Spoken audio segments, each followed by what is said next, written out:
Perfect. So thank you everyone for joining us this evening. So we're really honoured to have Lisa from the Chocolate Tart with us tonight, who's going to be holding this webinar on our behalf, discussing all things chocolate, women's health and hormones.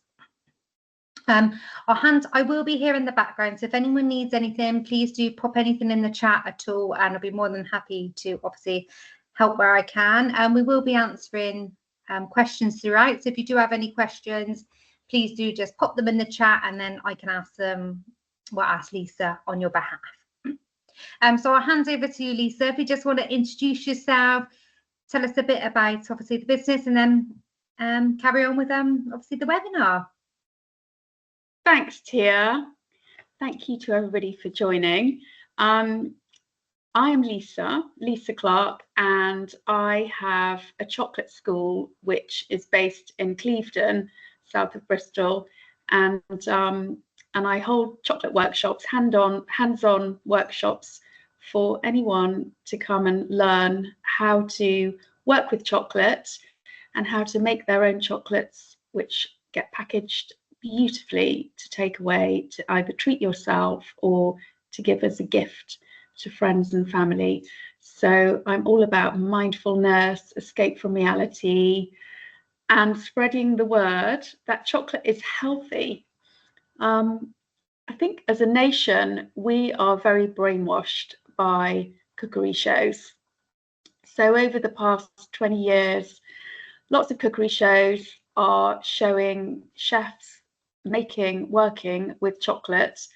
And of course, they are recommending that the chocolate that we use for cooking should be 70% dark chocolate or a higher cocoa content. So there is a good reason for this. The main reason being that if we are going to add chocolate to butter and sugar and eggs and flour, then we are dissipating the flavour of the chocolate with those other ingredients. And therefore, we need a high cocoa content in order to keep the recipe tasting chocolatey.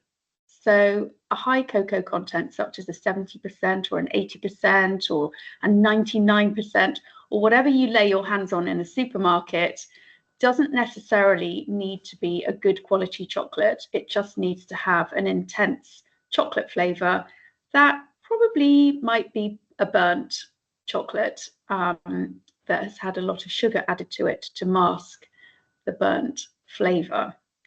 And I will explain a little bit more about that in a while. Sometimes you might be cooking with a recipe that will tell you to also add cocoa powder, and that's to intensify the chocolate flavour even more. But what has happened over the years is we've been listening to Nigella and Delia and Mary Berry and all those TV cooks that talk about chocolate being 70% and above. And we've misunderstood that message to be that we should only eat chocolate that has a high cocoa content. So I'm here to dispel that myth and also to share with you that as far as I'm concerned, chocolate is one of your 5 a day. It is something that should be eaten without guilt. It should be eaten with pure, unadulterated pleasure. And you can eat chocolate every day without piling on the weight and without feeling guilty. So if we just go back to absolute basics with chocolate, chocolate grows in hot countries, 10 degrees north, 10 degrees south of the equator. It grows inside cocoa pods, which hang off cocoa trees, very low down. Generally, the pod is hanging off the tree trunk area of the tree. Chocolate is very clever. It likes to grow low down in order to maximize on the moisture, and hopefully it's growing low down with lots of foliage and big wide leaves above it. Often banana plantations are quite close to where chocolate trees are growing, and so in order to keep the sun off the pods, they grow low down and naturally then take advantage of the shadows of the leaves. Inside the cocoa pod, so this is a real pod from Madagascar. Here, the beans inside. So inside the pod are cocoa beans. So here's here's a cocoa bean. And what I just wanted to quickly show you was, if I open up this bean, inside are cocoa nibs. Don't know if you can see that. So I've peeled off the husk. So the husk is a little bit like eggshell on a cocoa bean. The husk is very useful for the gardening world. The husk generally gets sent off to the gardening world to be used as mulch around plants because it's sharp like eggshells and slugs don't like climbing over it, if you could hear the crunchiness of it. So there's no wastage, but inside the little husky bean are the nibs. So the nibs just break down into little tiny crumbs. And you might recognize those from being something that you can now buy quite readily from supermarkets and health food shops as something to sprinkle on your porridge or in your cereal or just to nibble on. But this cocoa nib is the purest form of chocolate. And in this form, this cocoa nib contains antioxidants and flavonoids, which are so good for your health. They've got anti-inflammatory, they are good for cardiovascular, they make you feel good, give you a dopamine hit. So eating chocolate in its rawest form like this, it really, really is a superfood. However, the cocoa nibs are more popular in the world and more familiar to us in the Western world as chocolate. So the cocoa nibs are the pure product that starts the process of the chocolate making. So I'm just going to describe to you how the chocolate is made, and then I'm going to compare how the difference between the proper chocolate being made and how the big multinationals make our cheap, full of sugar chocolate, which I think as a nation, probably worldwide, we're addicted to it. So the healthy chocolate is these cocoa nibs, which are ground down into a liquor. So they go into a big machine called a conching machine. So the conching process grinds down the cocoa nibs and essentially makes the micron size of the chocolate that it melts really quickly. So as those nibs, as those nutty pieces of ingredient are ground down, they slowly turn into a liquid. And the liquid then splits into cocoa liquor or cocoa solid when it's actually solid, and cocoa butter. So the cocoa liquor is brown, it's chocolate color, it's a familiar color, and the cocoa butter is white. So these two ingredients are the base ingredient for the chocolate recipe.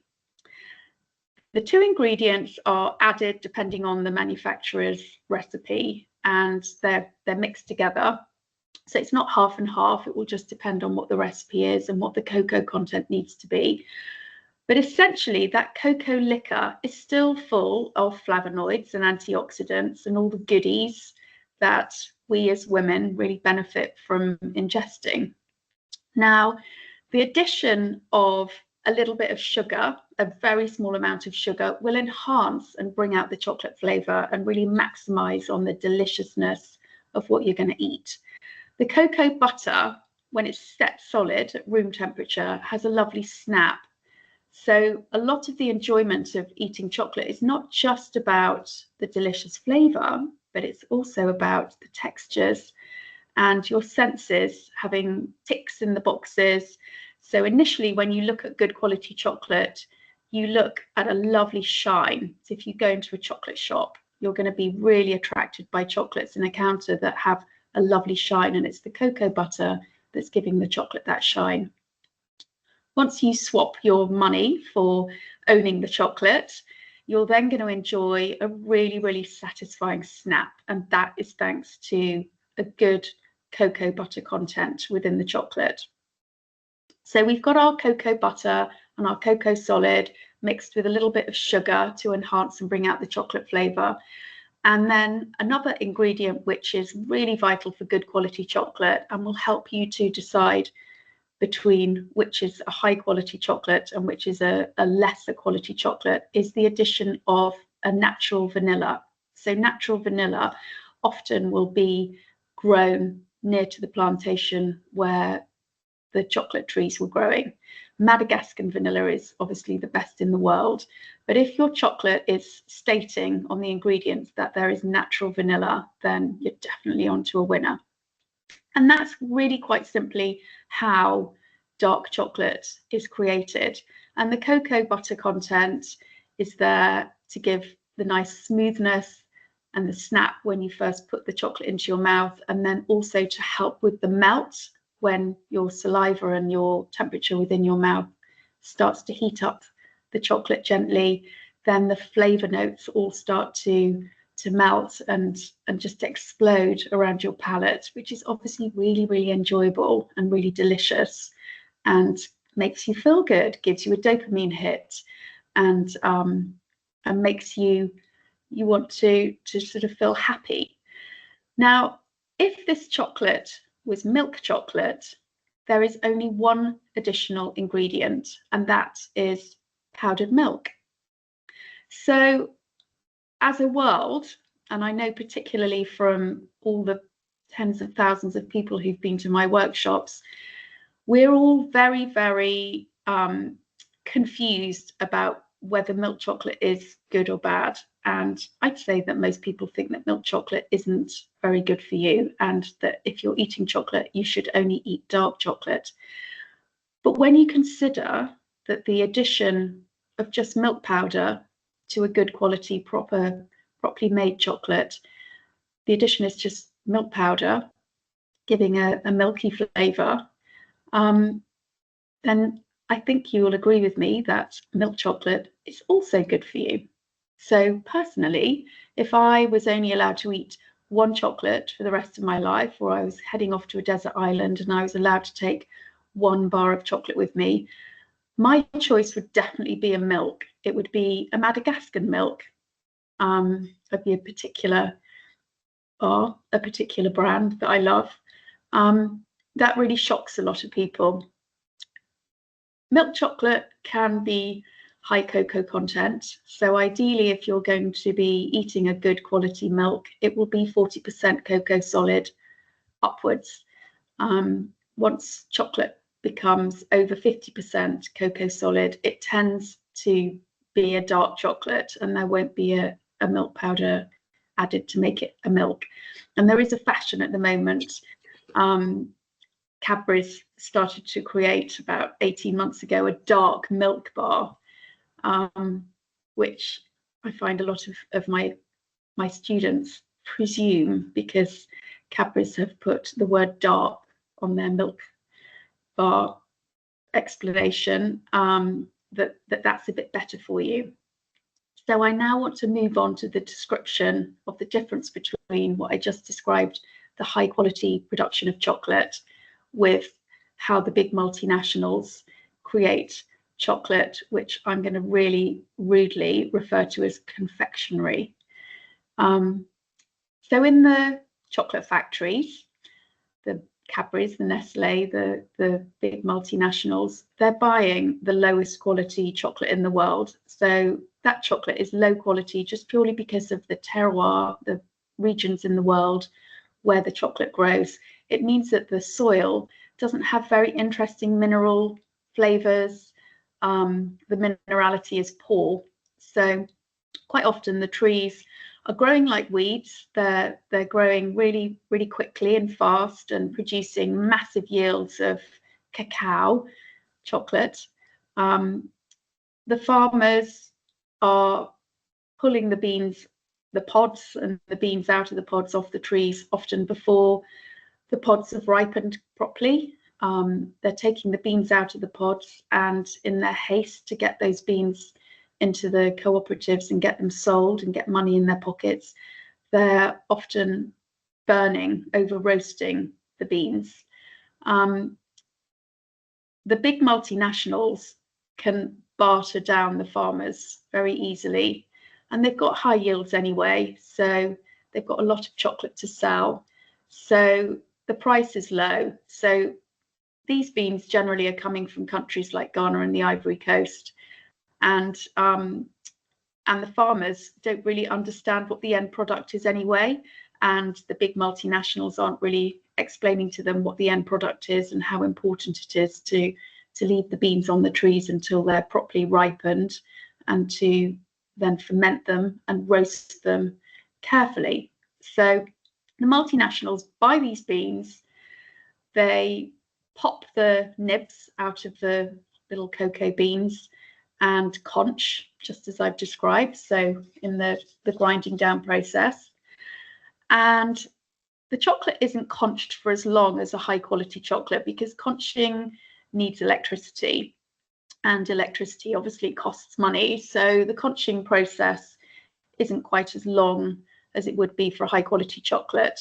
Therefore, the micron size of the makeup of the chocolate isn't as smooth and isn't as quick melting.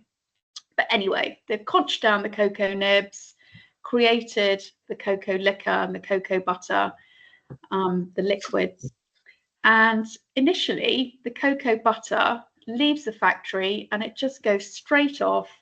It's sold for very high value to the beauty industry. And over in the beauty industry, they've paid a lot of money to have that cocoa butter because it melts easily. So it's great for rubbing into your skin. It's good for eyeshadows or body lotions and potions. And it's natural. So the profit has been made by the chocolate factories out of the sale of the cocoa butter. But back in the factory, they've still got the cocoa liquor, which is almost like a byproduct, really. It may as well be made into chocolate, make a little bit more profit. So the way these big multinationals make their chocolate is they will keep back just enough cocoa butter to add to the cocoa liquor to legally be allowed to put on the label that the product is called chocolate. So you might know that some chocolate doesn't have very much cocoa butter in it, and it's then called a compound chocolate, which is actually a really fatty, revolting product. Scott block was something that I remember in my mother's larder when I was a little girl. Absolutely disgusting product. But anyway, in the chocolate factories, the cocoa butter, the small amount of cocoa butter is added to the cocoa liquor, and this is not quite enough fat to make the correct mouthfeel, the correct familiar version of chocolate. So we need more fat, basically, to make the makeup of this cheap chocolate correct and familiar. So the manufacturers will source in the cheapest fat in the world, generally palm oil.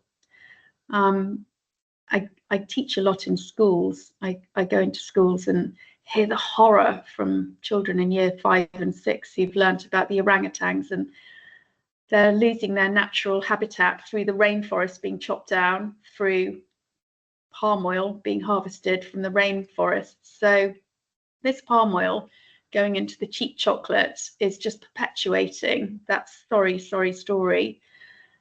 It also tastes absolutely revolting. No one is having little spoonfuls of vegetable fat or palm oil as a treat, are they? So that nasty flavour that's now been added to the small amount of cocoa butter and the cocoa liquor has actually made the whole thing taste disgusting. And the only way to mask that really horrible, nasty, cheap fat flavour is by adding a lot of sugar. So that addition of the sugar is therefore making that cheap chocolate nothing more than a bar of sugar-flavoured fat. So for anyone who's going to join us at the Bristol Menopause Clinic in Portbury for the hands-on chocolate workshop that I've been very honoured to be invited to present, I will be saying to all of those ladies, if you do any life-changing experiment when you get home, it is to do a taste comparison with the chocolates that we make that morning, and if you've got some Cadbury's or Nestle or low quality Vegulat in your kitchen cupboard, do a comparison, because it will change the habit of a lifetime. So a lot of the reason why chocolate is laced with this guilt label is because when we eat cheap chocolate, we get a massive sugar high. The sugar high doesn't stay for very long. And so if you sort of thinking in your mind, you've been good, you've only had a couple of squares of chocolate, or you've only eaten half a packet of Revels or whatever your guilty pleasure is. Revels is my guilty pleasure. Realistically, it's hard to leave that chocolate if you've got an addiction to sugar, because very soon after that high, you're going to get a dip. Your blood sugar levels are going to dip, and you're going to be feeling like you need to have that dopamine hit again, which is the sugar. So you go back for a little bit more. And then what happens is you feel really guilty. So if you are eating proper chocolate, which does not contain any nasty palm oil or laden with sugar, you're eating something which is healthy. The fat element, the cocoa butter, is a good fat.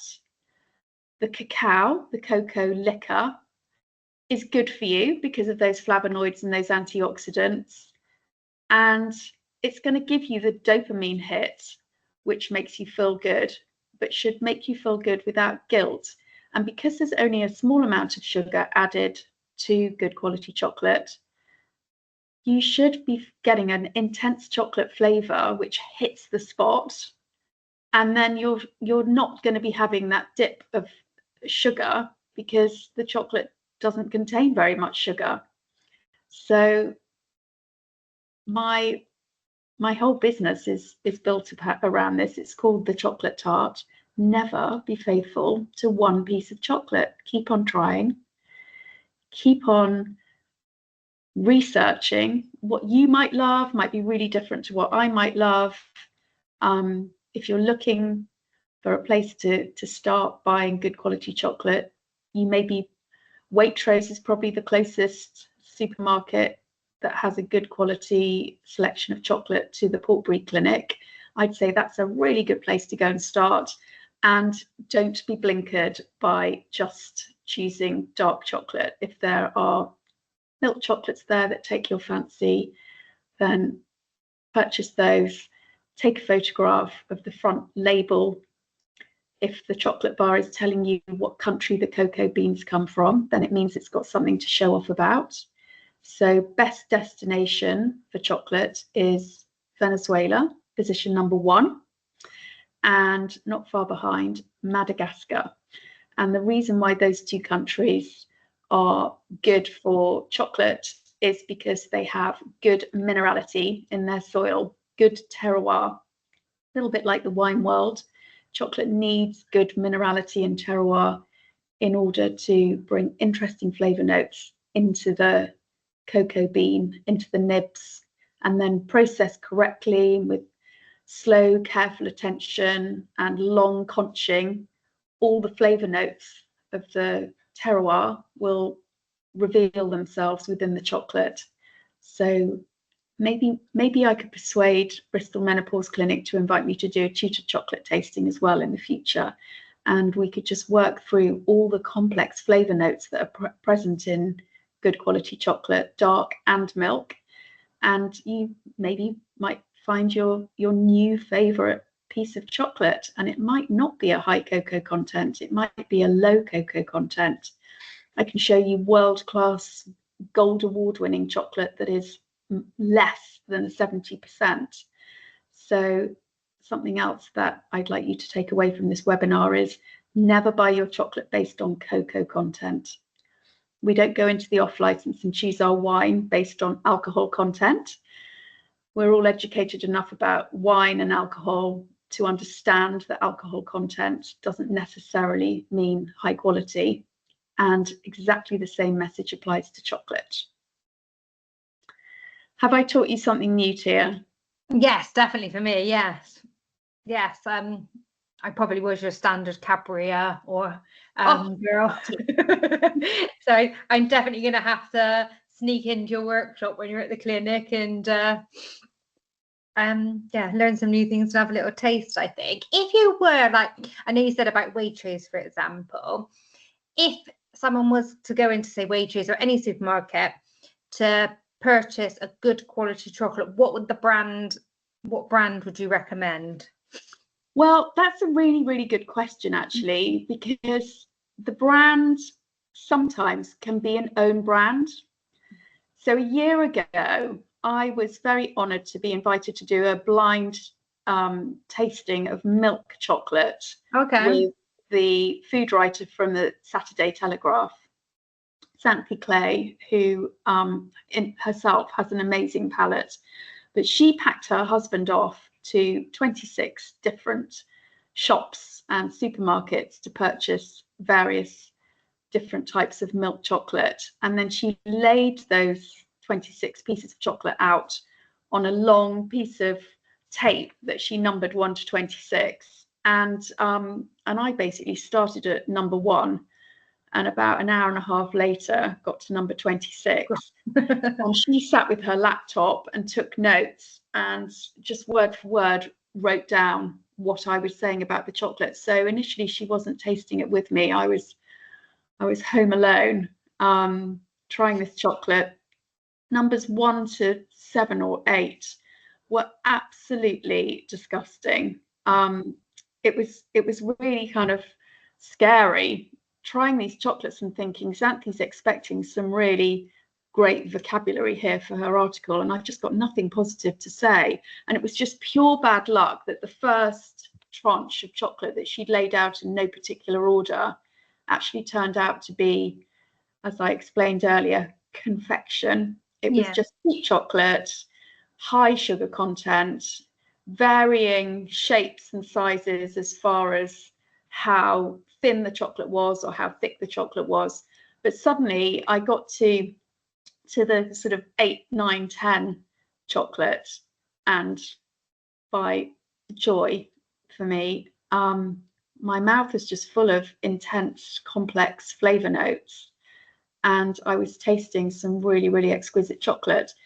What came out at position number 1 as my top out of the 26, and I must say here, disclaimer, what I gauge to be the best chocolate out of those 26 might be completely different to someone else, because obviously it's so personal.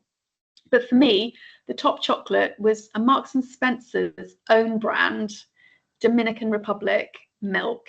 It was so exquisite. I have a real draw towards chocolate from the Dominican Republic. It's got quite floral notes, and that's something that I really, really like. I know a lot of people do not like floral notes in their chocolate. So I was really proud of myself that I'd spotted and chosen that as my position number 1, because I do love chocolate from the Dominican Republic.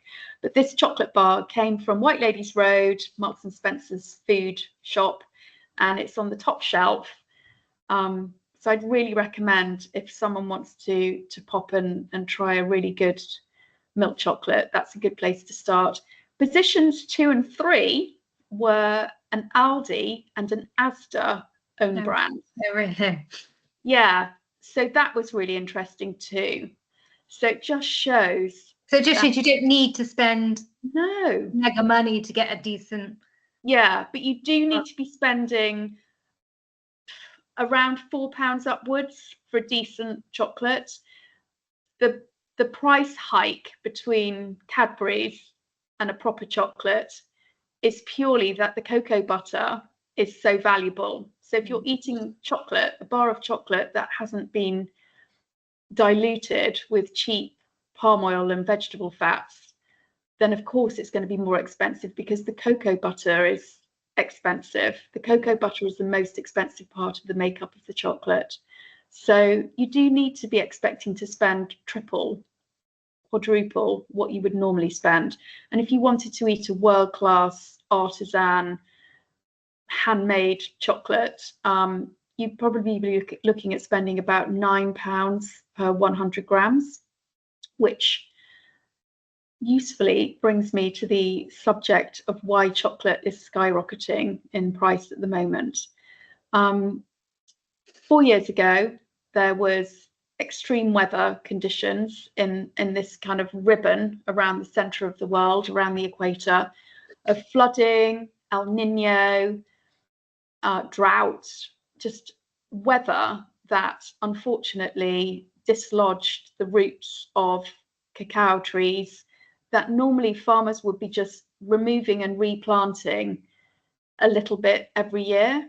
But 4 years ago, plantations, particularly in Ghana and the Ivory Coast, where, as I said earlier, chocolate is growing readily and like weeds with big harvests. These chocolate trees were rotting in the ground due to flooding. The roots were rotting. The wind was knocking them over. The drought was causing the roots to just disintegrate, and the trees were falling over.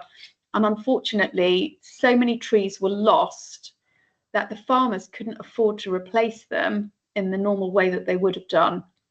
And then 3 years ago, the same happened, and 2 years ago, the same happened. We had essentially 3 failed harvests.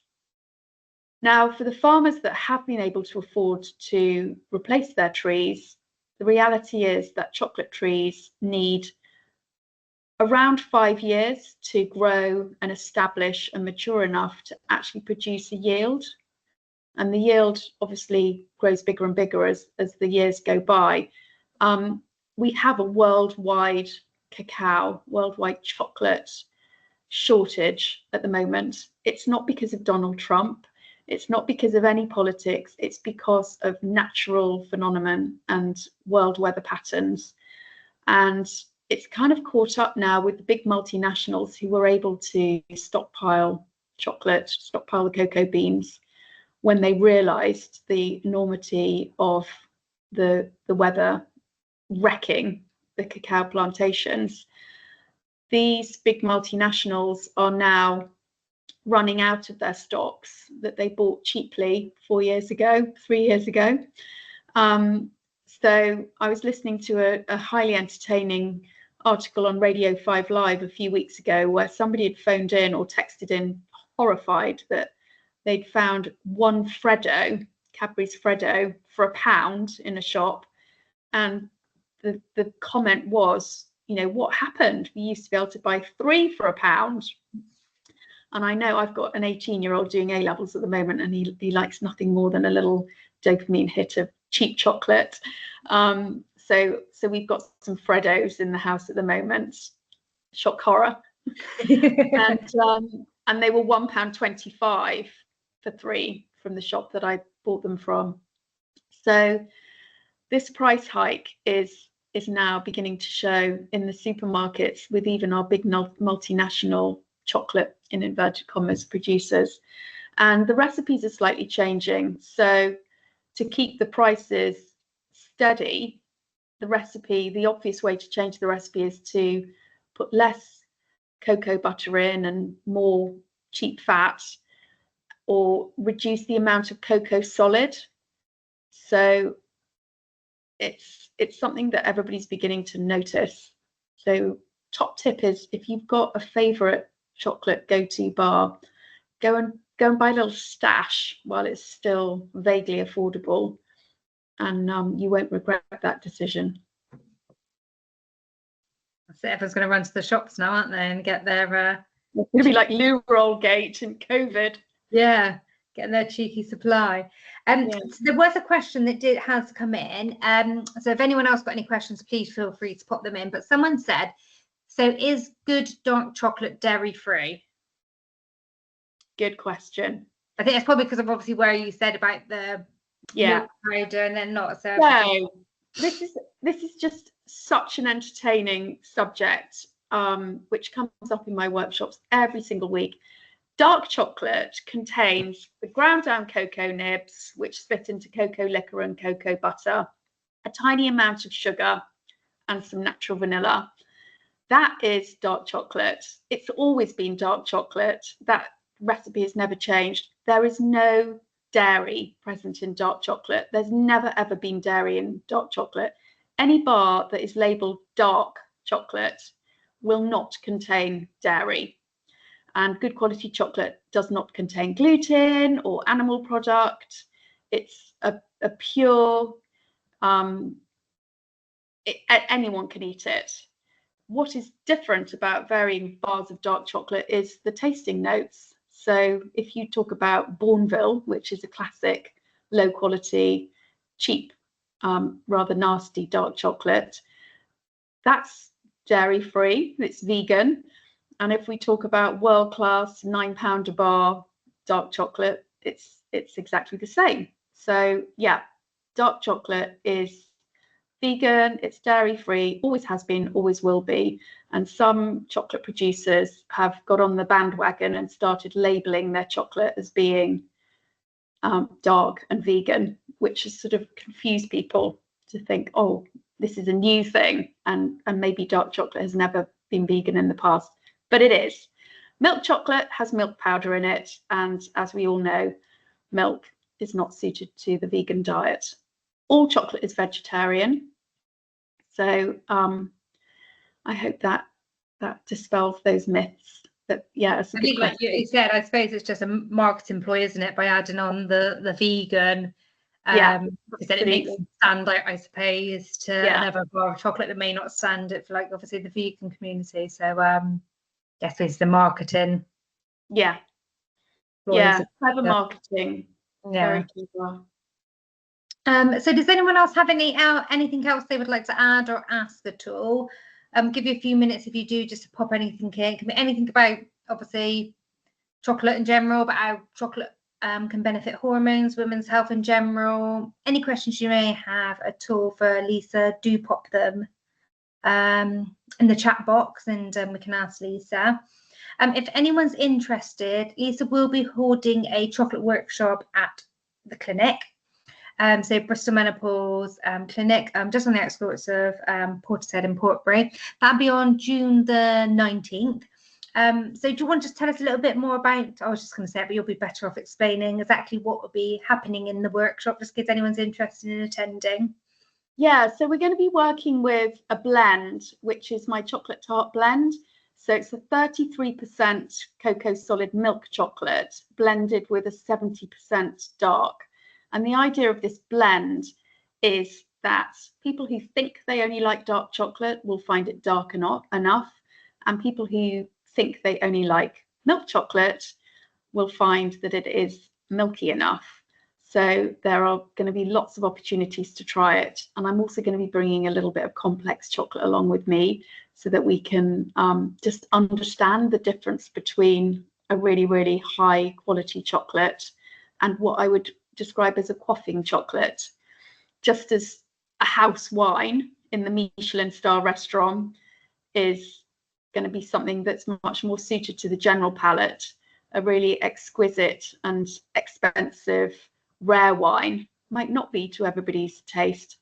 We're going to be working with the chocolate, making a product called knackily, which is chocolate puddles, really is a good description of them, which we're going to be setting on a cocoa butter transfer sheet, so that the underside of the chocolate puddles will have a flavourless but beautiful cocoa butter pattern embossed. And the top side of the knackily, the chocolate puddles, will be decorated with each lady's personal choice of toppings. So I'm going to be bringing lots of seeds and nuts and healthy goji berries and dried fruit. There'll be a few little naughties in there as well for anyone that wants to go a bit off-piste. But the whole idea is that it's just going to be a quiet, mindful, lovely escape from reality. Just everybody working with their creativity to make their set of chocolates, which might be for themselves or to take home and give as a gift. It's not going to be competitive. It's not going to be judged. It's just going to be with my very careful tuition. I will be teaching everybody how to be really proud of what they make.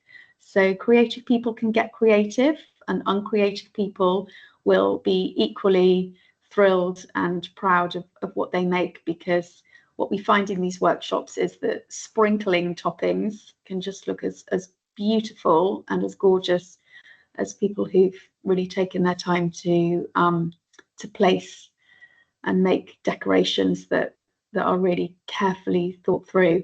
And then we'll package everything so it will look like a gift. It will look like something that you bought from the local chocolate shop from a professional chocolatier. And I think everybody will agree by the end of it that they've had a really lovely creative escape from reality.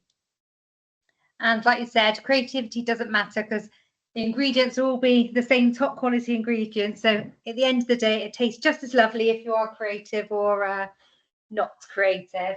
Yeah, definitely.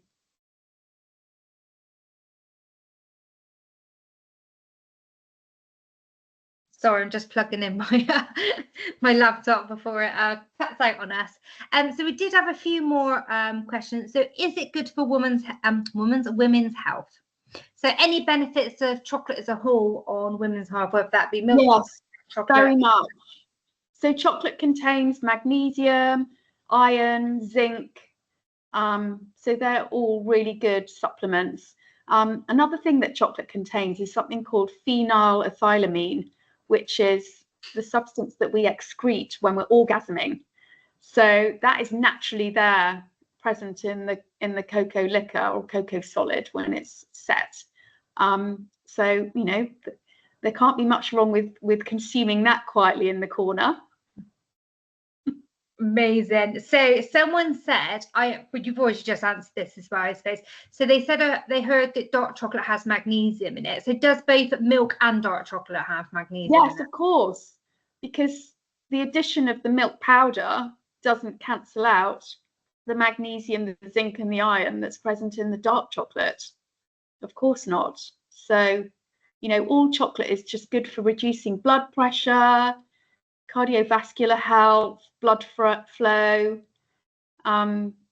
It's just got so many good properties.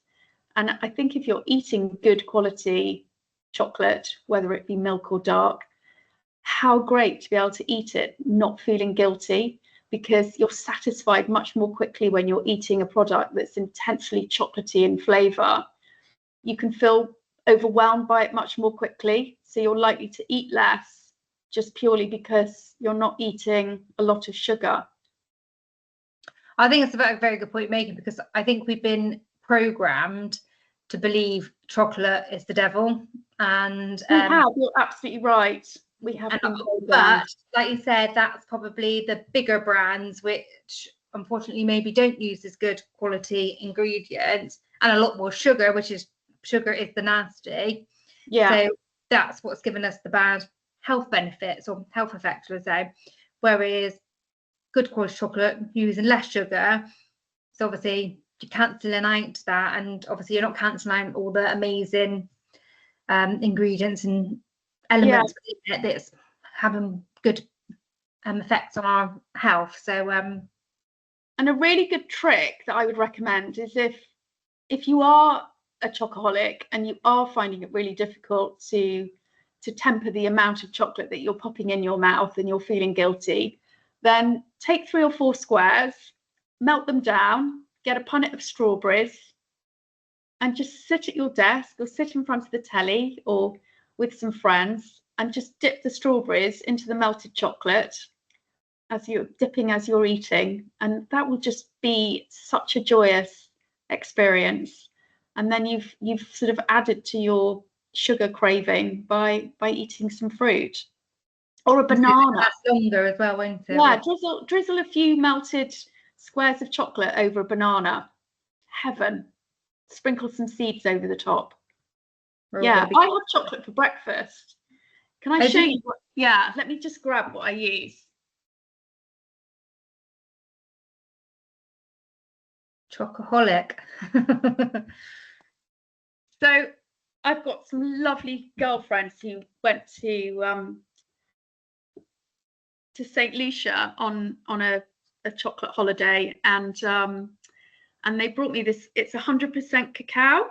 So wow.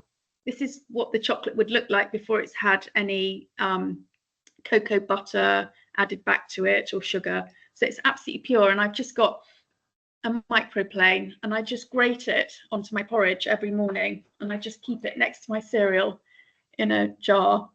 And nice. Yeah, and so I get that pure, intense chocolate hit first thing in the morning when I start my day. A little bit of energy, a little bit of naughtiness. Yeah, no, definitely. I can imagine it has some But cocoa nibs would do it. exactly the same job if you like the idea of having that nutty texture. Amazing. Makes Yeah, us all hungry now. We're going to be running to the shops now to go and get some good quality chocolate. So also, just I forgot to show these, just back to the workshop. This is the kind of product, this is what it will look like when we've finished. It will be packaged and you will get to choose the ribbon and stickers. It will look really, really professional and beautiful. And I have to say as well, our director Hazel is a customer of yours, isn't she? And she said to me today when I said I was doing the workshop, she was saying how delicious the chocolates are and how she really highly rates the chocolate and how lovely they are. So yeah, well, Hazel's lovely, and she sends chocolates. She's not just buying for herself, she sends a lot of chocolates as gifts. Yes, no, she does. Yes. Yeah, so I do have an online chocolate shop, so thanks for reminding me about that, Tia. Yeah, currently I've just loaded this morning. I've made some of the viral Dubai chocolate into little bonbons. Oh, nice. So this is what they look like. They're absolutely gorgeous. Oh, wow. So they're available on my website, and I've also created some, this is my snacking for later on, some little pillars which have the viral Dubai. Oh, wow. Just I've never heard of the Dubai craze until you mentioned it when we did our Instagram live, and then I did end up googling it to see yeah, what so it was. it's made with a really crispy angel hair pastry called kataifi, which is a Middle Eastern pastry. Yeah, so when it's toasted off and added to the very smooth, luxurious pistachio paste, it just gives this crazy texture sensation and delicious flavour. I've got a little secret ingredient of smoked sea salt that I add into my my paste, my filling. Oh, so, okay. Yeah, it's a very addictive texture. Wow, nice. Yeah. Thank you so much. I don't know if you have anything else to add. Someone did ask what time the workshop is. So the workshop will take place, as I said, at Bristol Menopause and Well Women Clinic. So at our clinic, just off the M5, Portbury Junction, Portishead. It's on Thursday, the 19th of June, and it's 10 to 11:30 a.m. The price of Lisa's workshops are usually £50 per person, but this workshop we're going to be doing for £25 per person as an introductory in collaboration with the clinic. So it's definitely a chance to snap up as an introduction to Lisa's chocolate and obviously the workshop and education that. If you go directly to our website, bristolmenopause.com, go onto our events page, you can register directly via there for the workshop if obviously you are interested. Anything else from you, Lisa, before we finish up? Well, all I wanted to say was if anyone's into Facebook and Instagram, please do give me a follow, and then you can see what products I'm producing or where I've been with my workshops, and just get a little fun drop into your day with what I'm posting. Yeah, so it's Instagram is the Chocolate Tart UK, and Facebook is just simply the Chocolate Tart. Amazing. Yes, and obviously you can have a little insight into what Lisa does and what potentially you could be doing at the workshop if you attend, and some more education. You can come on your own, you can come in a group, or you can pop on my website and purchase vouchers that can be posted off as gifts, so with chocolates. Amazing. Yeah, I'm a one-stop joy shop. They're making me hungry now. So someone's just said thank you for the interesting webinar, Lisa. It was very interesting. Thank you so much for giving up your Tuesday evening to help educate us on this. Really appreciate it, and we look forward to welcoming you into the clinic soon. Yeah, I can't wait. I'm sure we'll speak before, but thank you ever so much, everyone, for attending. Like I said, you will receive the link of the webinar, so if there's anything that you may have missed at the beginning, if you did arrive a bit late, you'll be able to catch that up, or if you wanted to watch it back.